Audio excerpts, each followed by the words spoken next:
2018 کا الیکشن سر پر تھا۔ نون لیگ حد درجہ ضعیف کا شکار تھی۔ مقتدر قوتیں عمران خان کے ساتھ کھڑی ہوئی تھی، بالکل اسی طرح جیسے آج وہ شہباز شریف اور زرداری صاحب کے ساتھ شانہ بشانہ موجود ہیں۔ صاف نظر آ رہا تھا کہ تحریک انصاف بھرپور طریقے سے الیکشن میں کامیابی حاصل کرے گی۔ ہوتا کچھ اس طریقے سے تھا کہ جہانگیر ترین کو مخصوص ایم پی اے یا ایم این اے کے بارے میں اطلاع دی جاتی تھی اور طیارہ حرکت میں آ جاتا تھا۔ جب نمائندہ ہوائی سواری میں اسلام آباد آتا تھا، بنی گالہ میں عمران خان صاحب کوئی چوں چرا کیے بغیر گلے میں تحریک انصاف کا نشان ڈال دیتے تھے اور وہ میرٹ پر خان صاحب کا ساتھی بن جاتا تھا۔ عمران خان کو علم نہیں ہوتا تھا کہ یہ قومی یا صوبائی اسمبلی کا ممبر کس وضع کا ہے اور اس کا ماضی کیا ہے۔ یہ وہ حقیقت ہے جس کا بہت کم لوگوں کو علم ہے۔ ہو سکتا ہے کہ شاید بہت لوگ اس کو جانتے ہوں، مگر اندرون خانہ تمام باخبر لوگوں کو اس کامیاب مشق کا علم تھا۔ بہرحال اب یہ نسخہ مسلم لیگ نون اور پیپل پارٹی کے حق میں استعمال ہو رہا ہے۔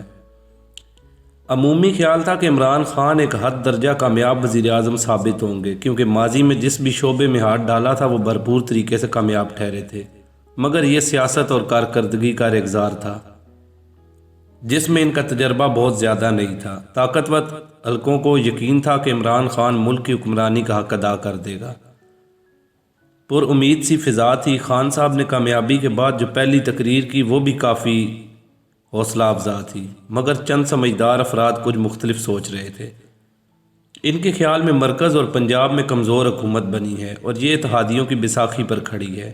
چند باخبر لوگوں نے 2018 میں بھی الیکشن کے نتائج کو مستقبل کے سیاسی منظر کے لیے حد درجہ افسوسناک قرار دیا۔ قصہ کچھ یوں تھا کہ خان صاحب کو طاقتور حلقوں کی کافی حد تک مدد حاصل تھی۔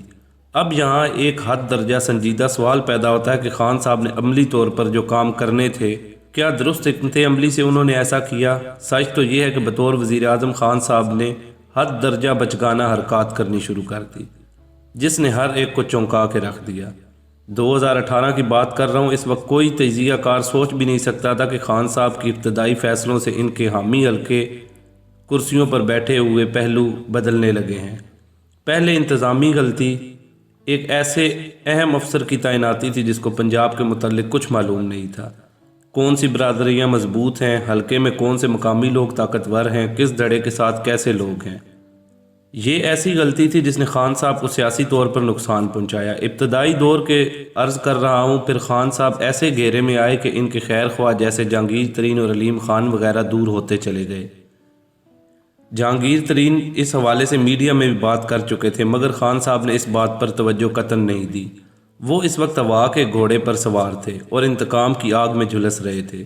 جو سیاستدان یا سرکاری افسر اختلاف کرتا، ان کی نظر میں وہ چور، ڈاکو اور غدار تھا۔ اس کا نتیجہ یہ ہوا کہ بیوروکریسی نے خان صاحب کے تمام احکامات میں بریکیں لگانی شروع کر دی۔ خان صاحب کے احکامات کو ہوا میں اڑانا شروع کر دیا، جو ایک منطقی بات ہے۔ 34 برس سرکار کا حصہ رہا ہوں۔ ہمارے ہاں ایک کہاوت ہے کہ کوئی بھی کام کرنے کے 1000 طریقے ہیں اور اسی کام کو نہ کرنے کے 2000 طریقے ہیں۔ خان صاحب کے ساتھ شروع کے چند ماہ بعد 2000 والا فارمولہ استعمال ہونا شروع ہو گیا، مگر یہاں ایک المیہ رونما ہوا۔ چند مخصوص لوگوں نے سب کو اپنے ذاتی فوائد کے لیے استعمال کرنا شروع کر دیا۔ ذمہ داری سے بات کر رہا ہوں کہ وزیر اعظم کے قریبی لوگوں اور وزیر اعظم نے لوگوں سے چن چن کر بدلے لیے۔ اس طرح طاقتور حلقے مزید پریشان ہو گئے۔ عمران خان نے ایک ایسا غیر سنجیدہ بلکہ غیر معقول سیاسی فیصلہ کر دیا جس پر ان کی تمام جماعت اور اسٹیبلشمنٹ نے تحفظات کا اظہار کیا۔ عثمان بزدار کو پنجاب کا وزیر اعلیٰ لگانا سیاسی خودکشی کے مترادف تھا۔ تمام باخبر لوگوں نے خان صاحب کے اس فیصلے کی مخالفت کی، مگر خان صاحب نے سب کی رائے کو ردی کی ٹوکری میں پھینک دیا۔ اب پنجاب ایک ایسے شخص کے قبضے میں آ چکا تھا جسے لاہور تو کیا، وسطی پنجاب کی پیچیدہ سیاست کا بھی کوئی ادراک نہیں تھا۔ پنجاب کے ایک پسماندہ علاقے کے بلدیاتی لیول کے سیاستدان کو پنجاب کا تخت سونپ دیا گیا۔ یہ وہ فاش غلطی تھی جس کا مخالف سیاسی جماعتوں نے بھرپور فائدہ اٹھایا اور درست طور پر اٹھایا۔ شہباز شریف ہر طور پر عثمان بزدار سے 1000 درجہ بہتر تھے۔ ان کی قوت فیصلہ، افسروں سے کام لینے کی ترکیب اور حد درجہ کامیابی تھی۔ اپوزیشن کے لیے عثمان بزدار کی تقرری حد درجہ عمدہ خوشخبری تھی، کیونکہ انہیں اندازہ ہو چکا تھا کہ پنجاب اب ایسے لوگوں کے ہاتھ میں دے دیا گیا ہے جو نہ تجربہ کار ہونے کی بدولت فاش غلطیاں کریں گے، اور بالکل ہو بہو ایسا ہی ہوا۔ عثمان بزدار پریس کانفرنس سے بھی گھبراتے تھے۔ ادھر ساؤتھ پنجاب میں بزدار ٹیکس کی باتیں شروع ہو گئی۔ لوگ سرعام باتیں کرنے لگے کہ فلاں شخص کو مل لو، بزدار صاحب کام کر دیں گے۔ یہ باتیں سچ ہیں، یہ جھوٹ میں نہیں جانتا، لیکن کچھ حلقوں نے خان صاحب کو ان حالات سے آگاہ ضرور کیا۔ مگر حیرت انگیز بات یہ ہوئی کہ وزیر اعظم نے سرزنش کی بجائے پنجاب کے وزیر اعلیٰ کی بے جا تعریف کرنی شروع کر دی۔ جہاں تک فرمایا کہ بزدار صاحب کو خود نہیں پتا کہ وہ کتنا غیر معمولی کام کر رہے ہیں۔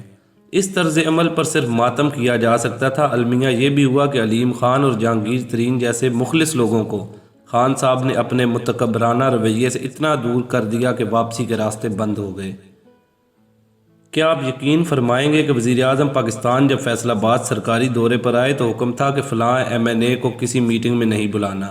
اختلافات اپنی جگہ، مگر حکومتی پارٹی کے ایک منتخب MNA کو سرکاری محفل میں شرکت سے روکنا حد درجہ غیر سیاسی فیصلہ تھا۔ ان تمام غلطیوں کا نتیجہ یہی نکلا کہ جیتے ہوئے ممبران نے ایک علیحدہ گروپ بنا لیا، جس کی بدولت تحریک انصاف کمزور ہوتی چلی گئی۔ مگر خان صاحب نے ناراض گروپ کو منانے کی کوشش نہیں کی۔ یہ ذاتی انا اور تکبر کے علاوہ کچھ بھی نہیں تھا۔ اس ناراض گروہ نے وقت آنے پر خان صاحب کو دن میں تارے دکھا دیے۔ اگر عمران خان اپنے ذاتی غیر سنجیدہ رویے کو تبدیل کر لیتے تو انہیں کسی سیاسی مشکل کا منہ دیکھنا نہ پڑتا۔ مگر معروضی حالات کے بالکل برعکس وزیر اعظم اپنے رویے پر قائم رہے، بلکہ جلسوں میں اسی پر اترانا بھی شروع کر دیا۔ طاقتور حلقے سب کچھ دیکھ رہے تھے، ان میں بے چینی بڑھ کر پریشانی کی حد تک پہنچ گئی تھی، لہٰذا انہوں نے بھی اپنا ہاتھ اٹھا لیا۔ خان صاحب تمام صورت کو بانپنے کی بجائے عجیب و غریب تصوراتی دنیا میں چلے گئے۔ وہ تو توہم پرستی کا شکار ہو گئے۔ بالآخر تحریک عدم اعتماد کے ذریعے انہیں حکومت سے علیحدہ کیا گیا، مگر وہ اسے کبھی بیرونی سازش قرار دے رہے ہیں، کبھی اپنی حکومت کو واپس حاصل کرنے کے عمل کو جہاد قرار دے رہے ہیں۔ وہ تو اب سیاسی مخالفین کو غدار تک کہنے لگے ہیں۔ طالب علم کو مشورہ تو بہت سادہ سا ہے، خان صاحب ٹھنڈے دل سے اپنی غلطیوں کو پرکھیں، خامیوں کو دور کریں اور آگے بڑھیں۔ ویسے آثار تو اب یہی نظر آتے ہیں کہ آپ دوبارہ مسند شاہی سے ہزاروں سال دور ہو چکے ہیں، اور شاید ہمیشہ کے لیے اب آپ وزیر اعظم نہیں بن سکتے۔